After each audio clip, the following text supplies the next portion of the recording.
우리 모두 자리에서 일어나셔서 로마서 12장 말씀 함께 나누도록 하겠습니다. 신약성경 로마서 12장 1절과 2절의 말씀 우리 같이 한 목소리로 합독하도록 하겠습니다. 시작. 그러므로 형제들아 내가 하나님의 모든 자비하심으로 너희를 권하노니 너희 몸을 하나님이 기뻐하시는 거룩한 산 제물로 드리라. 이는 너희가 드릴 영적 예배니라. 너희는 이 세대를 본받지 말고 오직 마음을 새롭게 함으로 변화를 받아 하나님의 선하시고 기뻐하시고 온전하신 뜻이 무엇인지 분별하도록 하라. 아멘. 자리에 앉으시겠습니다. 19세기 중반과 19세기 말에 활동을 했던 미국의 아주 유명한 설교자 헨리 비처라는 분이 있습니다. 이분과 연관되어 있는 참 아주 특별한 에피소드가 하나가 있는데요.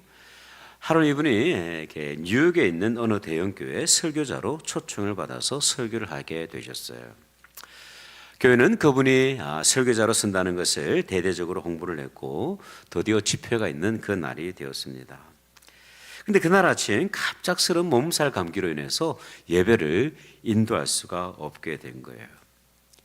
결국 교회와 상의한 후에 이멀전시로 동생 목사였던 토마스 비처를 강단에 세우게 되었는데요. 집회는 시작이 되었고 그리고 헨리 비처의 설교를 듣기 위해서 많은 사람들이 쭉 모였습니다. 근데 그날 설교 단상에 오른 사람은 헨리가 아닌 토마스 비처라는 인물이었죠.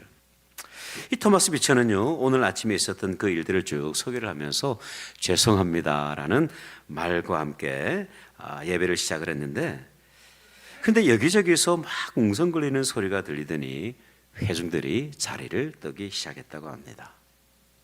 이때 토마스 비처가 이런 말로 설교를 시작했다고 해요. 지금 예배 중간에 일어나고 계시는 분들 말고 혹시라도 또 헨리 비처를 예배하기 위해 오신 분들이 계시다고 한다면 지금 이 시간에 모두 퇴장해 주시기 바랍니다. 왜냐하면 우리는 오늘 헨리 비처가 아닌 하나님을 예배하기 위해서 이 자리에 모였기 때문입니다. 그 교회당 내부는요 조용해졌고요. 그날의 예배는 그 어떤 날보다도 특별한 성령의 기름 부으심이 있었다. 그렇게 역사는 기록을 하고 있어요. 여러분, 우리는 예배의 환경을 무척 중요하게 생각을 합니다. 설교자가 누군지, 설교를 잘하는 사람인지, 설교를 잘 못하는 사람인지, 예배 스타일도 참 중요하게 생각을 해요. 찬송가를 많이 부르는 전통적인 예배인지, 아니면 컨템포러리 워십을 이렇게 하는 복음성가를 많이 부르는 현대적인 예배인지, 참 그것을 많이 주목할 때가 있어요. 물론 여러분, 이런 환경들이 참 중요합니다. 그러나 그것이 본질은 아니죠. 여러분, 예배의 본질은 무엇이냐면 환경과 조건과 상황을 떠나 하나님의 임재 앞에 서 있는 것입니다. 저에게 아주 특별한 예배의 은혜를 이렇게 경험했던 적이 있어요. 제가 담임 목회를 하던 어느 날 너무 제 영혼이 공고해서 홀로 기도원을 찾았던 적이 있어요. 그 다음날 새벽 예배를 쭉 참석을 했는데 그날 예배에 참석한 사람이 딱 두 사람이 전부였어요. 기도원 원장 목사님 한 분, 그리고 저. 이 원장님은 예배를 인도하셨고요. 저는 회중으로 쭉 참여를 하고 있는데, 근데 그날의 예배가 저에게는 무척 특별했습니다. 이른 새벽에 그 예배당 밖에서 들려오는 새소리가 있었는데 그 새소리를 들으면서 제 영혼을 위로하시는 하나님의 음성처럼 들려왔어요. 그리고 유일한 회중이었던 저를 두고 열정적으로 설교를 하시던 그 목사님의 설교는요, 정말 하나님께서 저를 향해서 마치 직접적으로 주시는 그런 말씀처럼 들렸던 적이 있어요. 제가 예배를 드리던 가운데 깊은 은혜를 경험을 했습니다. 감사와 회개의 눈물이 있었어요. 너무 감사한 거예요. 참 목회가 힘들어서 기도원에 왔는데 기도하다 보니까 목사가 되게 너무 감사한 거야. 희한하죠. 참 하나님 앞에서는 그래. 너무 감사. 그리고 이토록 허물 많은 저를 또 목회자로 세워주신 걸 생각하니까 하나님 앞에서 회개할 수밖에 없는 거예요. 너무나도 감사하더라고요. 예배의 환경은 열악해요. 반주자가 있는 것도 아니고 찬양팀이 있는 것도 아니고 그냥 설교자 한 사람 저 둘이 딱 앉아서 예배를 드리는데 목사님 막 설교를 하시는데 눈물이 너무나도 쏟아지는 거예요. 통곡을 하면서 울고 있는 거죠. 여러분 한번 상상을 해보십시오. 그 광경이 얼마나 참 우스꽝스러울지. 근데 그날의 그 예배를 제가 잊을 수가 없어요. 제게는 너무나도 참 소중한 그런 영적인 추억입니다. 여러분 로마서는 두 파트로 나눌 수가 있어요. 첫 번째 파트는 1장부터 11장까지인데 죄인을 구원하시는, 인간을 구원하시는 하나님의 사역, 그 그리스도의 십자가의 복음을 소개를 합니다. 그리고 두 번째 파트는 12장부터 15장까지인데 하나님의 은혜로 구원을 받은 백성들이 이 땅에서 우리가 어떠한 삶을 살아가야 되는가에 대해서 구체적으로 말씀하고 계세요. 그 두 번째 파트의 시작이 바로 오늘 본문의 말씀입니다. 오늘 본문은 등유의 접속사 그러므로라는 단어로 시작이 되는데요. 지금까지 하나님의 구원의 사역을 소개했다고 한다면 이제부터는 하나님께서 베푸시는 그 구원의 은총을 입은 백성들이 어떻게 살아야 할 것인가, 이 세상을 어떻게 살아야 될 것인가에 대해서 실질적인 교훈을 시작하는데요. 그 첫 번째 교훈이 무엇일까요? 예배의 삶이에요. 예배. 구원받은 하나님의 백성들이 어떻게 하나님을 예배할 것인가, 어떠한 예배를 하나님께 올려드려야 될 것인가에 대해서 쭉 소개를 하고 있어요. 그렇다면 여러분, 과연 우리가 드려야 될 그 예배의 모습은 어떤 모습일까요? 오늘 본문은 우리에게 영적으로 예배하라 그렇게 말씀을 하고 있어요. 한글 성경 번역이 그래요, 그렇죠? 영적인 예배, 이것이 너희가 드릴 영적인 예배다 그렇게 말씀을 하고 있어요. 여러분, 이 영적이다라고 하는 표현을 우리가 좀 잘 이해를 해야만 합니다. 영적이라는 것은 어떤 추상적이거나 우리가 이해하지 못할 그런 사실 의미가 아니에요. 헬라 성경 원어를 보면 로기코스라는 단어를 사용을 했는데 두 가지 의미가 있어요. 첫 번째는 스피리추얼이라는 의미가 있고 두 번째는 reasonable.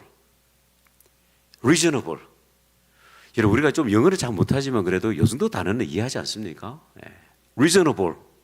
무슨 의미예요? 합리적이다, 합당하다, 당연하다, 마땅한 예배, 그런 의미를 가지고 있어요. 여러분, 우리가 흔히들 영적인 예배라고 이야기를 하면 아주 좀 이렇게 특별하고 은사가 있어야 될 것 같고 방언도 해야 될 것 같고 통역도 해야 될 것 같고 예언도 해야 될 것 같은 그런 생각들을 하기가 쉬운데, 근데 영적인 예배는요 그런 의미가 전혀 아니에요. 그래서 영어 성경을 보면 이 로기코스라는 단어를 어떻게 번역을 했냐면 proper, 적당한 예배, 마땅한 예배, 그렇게 번역을 하고 있습니다. 영적인 예배는요 특별한 것이 아니라 상식적인 예배예요. 우리가 드려야 될 예배는요 어떤 신령한 그런 예배가 아니라 상식적인 예배입니다. 그 상식적인 예배를 오늘 본문 1절과 2절을 보면요 몇 가지로 소개를 하고 있어요. 그 첫 번째 상식적인 예배, 영적인 예배의 모습은 뭐냐면 우리의 삶으로 하나님을 예배하는 거예요. 여러분, 우리 다 같이 1절의 말씀을 한번 읽어보죠. 시작. 그러므로 형제들아, 내가 하나님의 모든 자비하심으로 너희를 권하노니 너희 몸을 하나님이 기뻐하시는 거룩한 산 제물로 드리라. 이는 너희가 드릴 영적 예배니라. 아멘. 여러분, 영적 예배의 첫 번째 모습이 뭡니까? 찬송하는 게 아니에요. 성경 읽는 게 아니에요. 기도하는 게 아니에요, 여러분. 첫 번째 영적인 예배는 뭐냐면 우리의 삶을 하나님 앞에 올려드리는 것입니다. 쉽게 말하면 우리의 삶의 그 모든 순간순간이 하나님께 올려드려지는 예배 제물이라는 뜻이죠. 단순히 우리가 주일이 되면 교회 와서 설교를 듣고 찬송도 하고 기도하고 교제하는 것이 예배의 본질이 아니에요. 우리 삶의 모든 것들을 하나님 앞에 올려드리는 것입니다. 특별히 오늘 본문에서 우리가 주목해야 할 부분이 있다고 생각이 되어지는데, 우리의 몸을 거룩한 산제물로 드린다는 표현이죠. 우리의 몸을 살아있는 제물로 드린다. 여러분, 이 의미가 무엇일까요? 우리가 그냥 쉽게 읽고 지나쳐버릴 그런 가능성이 많은데, 우리의 몸을 살아있는 제물로 드린다는 것은 뭐냐면, 우리의 심장이 뛰고 있는 것처럼 우리 삶의 모든 영역을 하나님 앞에 드린다는 거예요. 여러분, 이렇게 우리가 잠을 잘 때 이렇게 죽을 것처럼 보일 때가 있잖아요, 그죠? 제가 사실 그렇게 잡니다. 제가 그냥 꼼짝 안 하고 쫙 이렇게 자요. 간혹가다 집사님 저를 보고, 저 사람이 자고 있는 거예요. 죽은 거요. 그냥 그렇게 생각하기도 쉬워요. 네. 근데 차이점이 있어요. 어떤 차이점입니까? 보이지는 않지만 심장이 뛰고 있는 거예요. 심장은 뛰고 있어요. 겉으로 보여지는 건 똑같은데 그 심장이 뛰고 있는 거예요. 1초, 1분 동안 뛰고 있는 거예요. 이 심장이 멎는 순간 우리가 육신적으로 죽는다, 그렇게 표현하잖아요. 이처럼 우리의 몸, 우리의 삶, 매 순간순간을 하나님 앞에 드리는 것이 영적인 예배예요.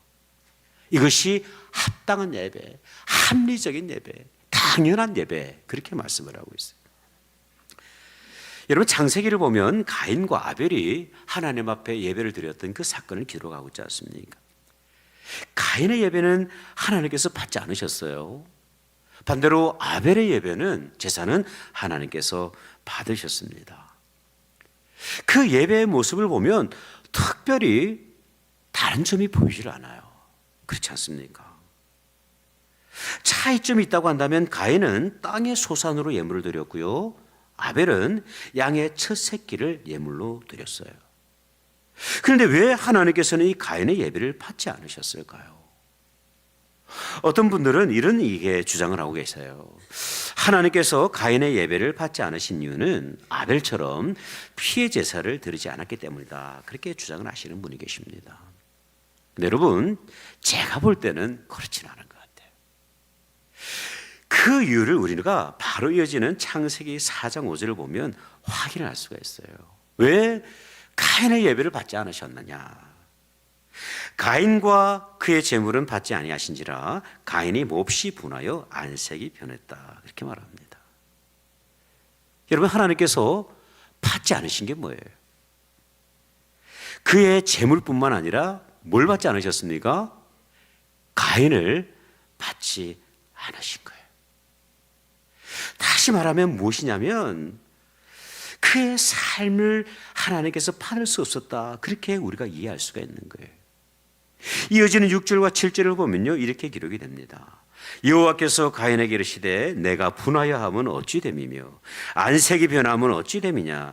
내가 선을 행하면 어찌 낯을 들지 못하겠느냐? 선을 행하지 아니하면 죄가 문에 엎드려 있느니라. 죄가 너를 원하나 너는 죄를 다스릴지니라 말씀하셨습니다.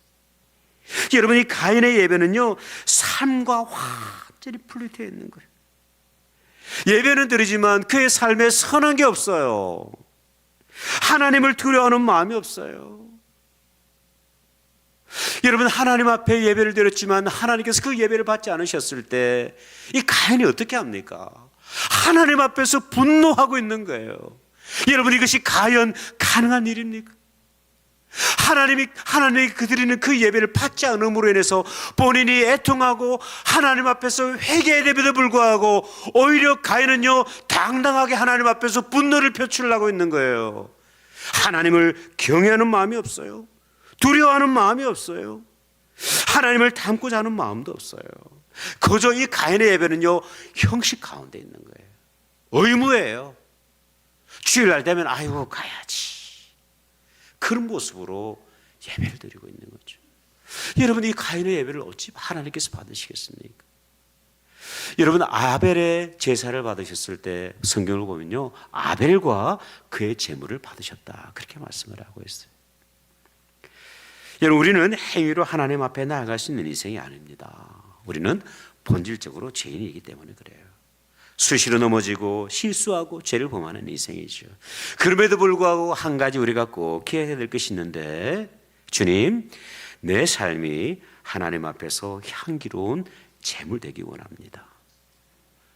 제가 주님 은혜로 구원은 받았지만 내가 이 땅에 살아가는 동안 하나님의 형상을 회복하고 그 거룩하신 하나님의 은혜를 내 삶을 통해서 자랑할 수 있으면 좋겠습니다 라는 그 고백이 우리 가운데 있어야 되지 않겠습니까? 제가 말씀을 준비하던 가운데 어느 목사님의 글을 읽게 되었는데, 한의택 목사님이라는 분이에요. 근데 이분이 글을 쓰셨는데 그 글 제목이 재밌어요. 왜 남의 호박을 따가는가? 누군가가 호박을 따가는 거예요. 사연이 있더라고요. 이 목사님이 기도원에서 기도를 마치시고 내려오던 길에 할아버지 한 분을 만나셨어요. 근데 할아버지가 어떤 분이냐면 그 기도원으로 연결되는 길 양쪽 밭에다가 농사를 짓는 분이었어요. 호박도 심고 고추도 심고 깻잎도 심고 오이도 막 그렇게 재배하시는 분인데, 근데 이분이 기도원에서 기도를 마치고 내려오시는 그 목사님을 향해 가지고 막 가음을 지르는 거예요. 야, 이 도둑놈들아, 예수를 믿으려면 제대로 믿으라, 막 그렇게 얘기를 하는 거예요. 너무 황당해 가지고 찾아가셔 가지고, 할아버지 왜 그러십니까? 제가 뭐 잘못한 것이라도 있습니까? 그렇게 여쭈었더니 사연이 있어요. 기도원에서 철야 기도를 하고 이 아침에 내려가는 사람들이 이 할아버지가 키운 야채들을, 이 호박이나 고추나 깻잎들을 막 따가는 거예요. 그래서 너무 화가 나가지고 마침 그 길을 지나가고 계시던 애꿎은 목사님한테 막 소리를 막 지른 거죠.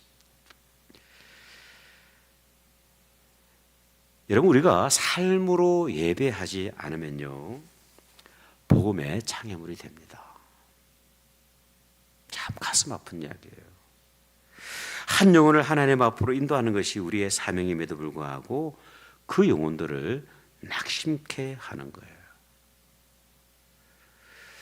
우리가 삶에 어떤 그런 향기들이 없으면요, 우리가 유창하게 기도하는 그것 오히려 세상 가운데 근심이 돼요.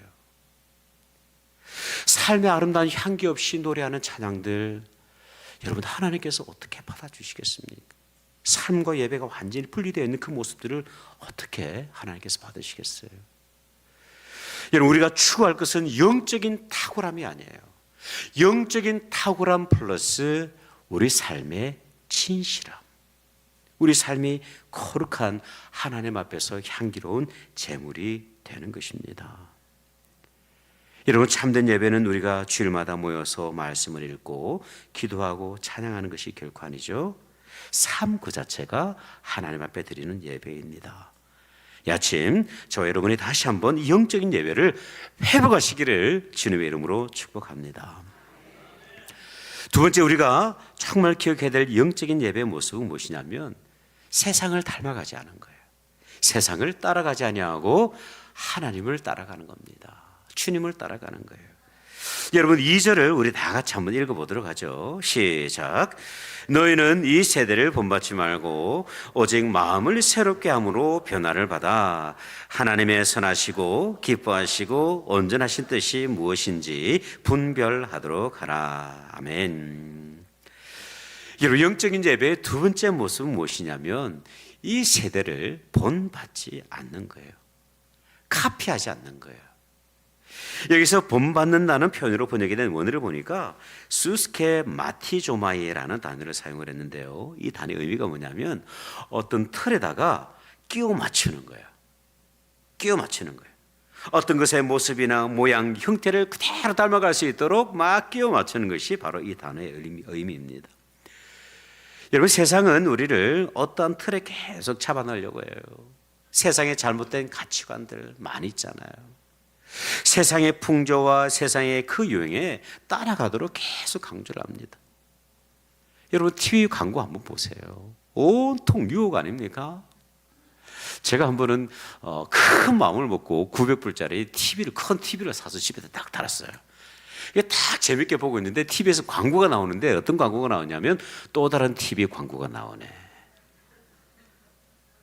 근데 그 TV를 보니까 너무나도 좋은 거예요. 그 코스코에서 딱 가봤더니 내가 가지고 있는 TV는요 TV가 아니야. 그냥 블러리 해가지고 잘 보이지도 않아.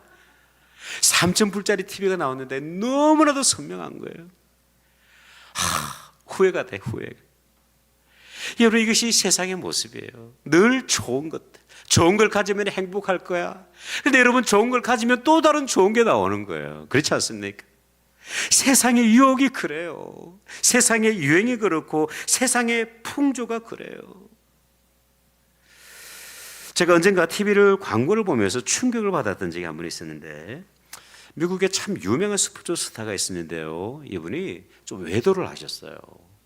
그래서 그 외도 때문에 가정이 해체가 되었는데, 그때 마케팅 회사가 그 선수를 다시 광고 모델로 사용을 하면서 이런 문구를 사용을 하더라고요.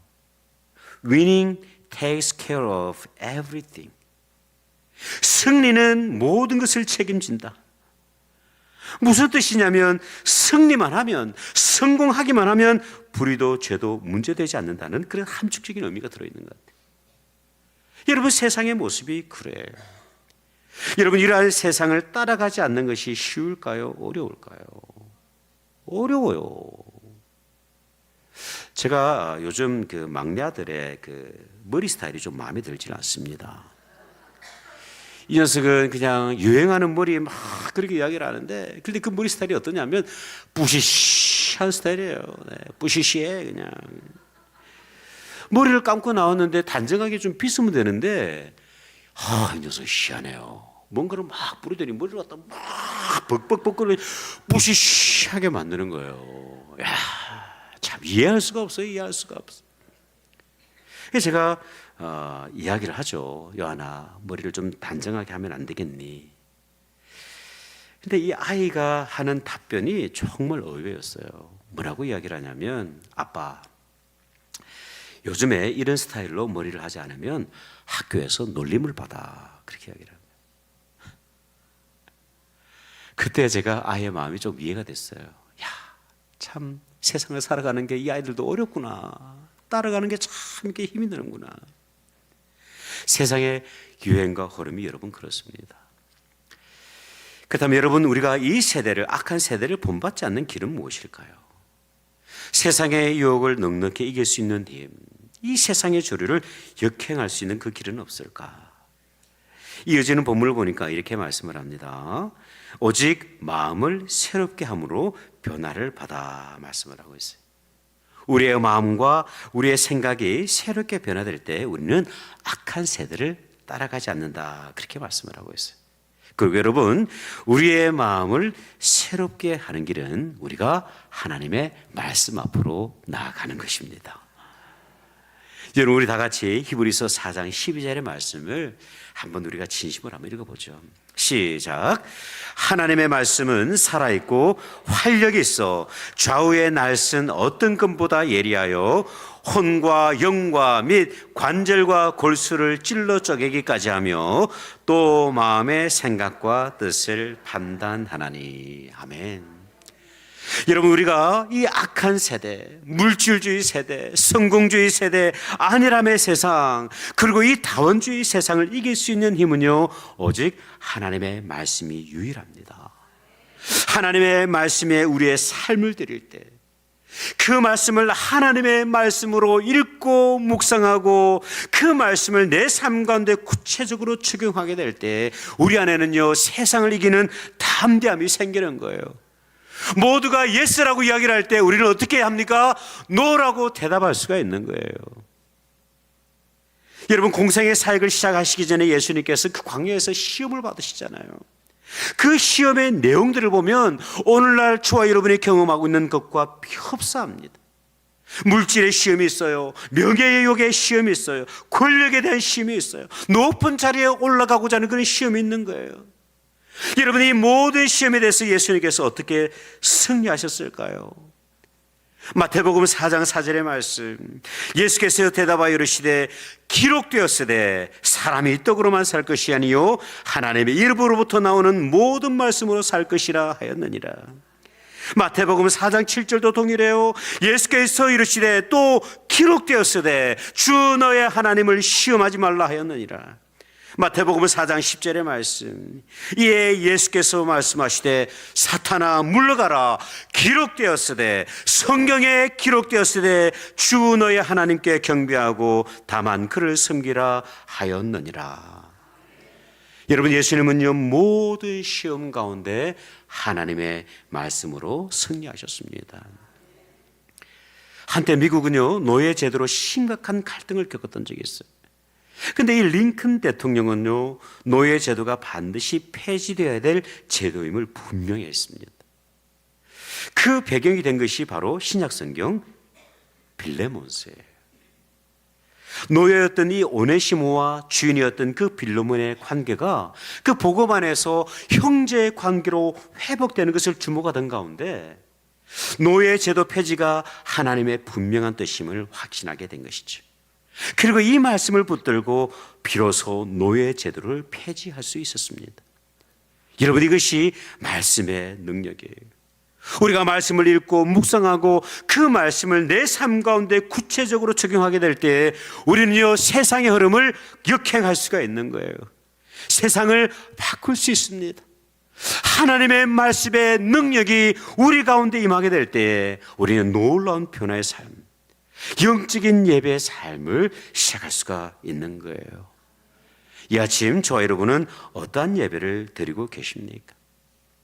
혹시라도 구약시대 그 이스라엘 백성이 드렸던 그런 예배 모습을 하나님 앞에 드리고 있지 않습니까? 성전에 모였지만 그 성전 구석구석에 우상들을 심어놓고 그 우상들을 바라보면서 하나님을 예배하는 것처럼 그렇게 오늘 이 자리 가운데 우리가 있지는 않습니까? 여러분, 영적인 예배는 우리의 삶을 하나님 앞에 드리는 것입니다. 하나님의 말씀을 붙들므로 세상의 풍조에 동화되지 아니하고 시대의 흐름에 역행하는 것이죠. 저 여러분, 우리 모든 공동체가 다시 한번 이 영적인 예배를 시작하는 은혜가 있으시기를 주님의 이름으로 축복합니다. 기도하겠습니다.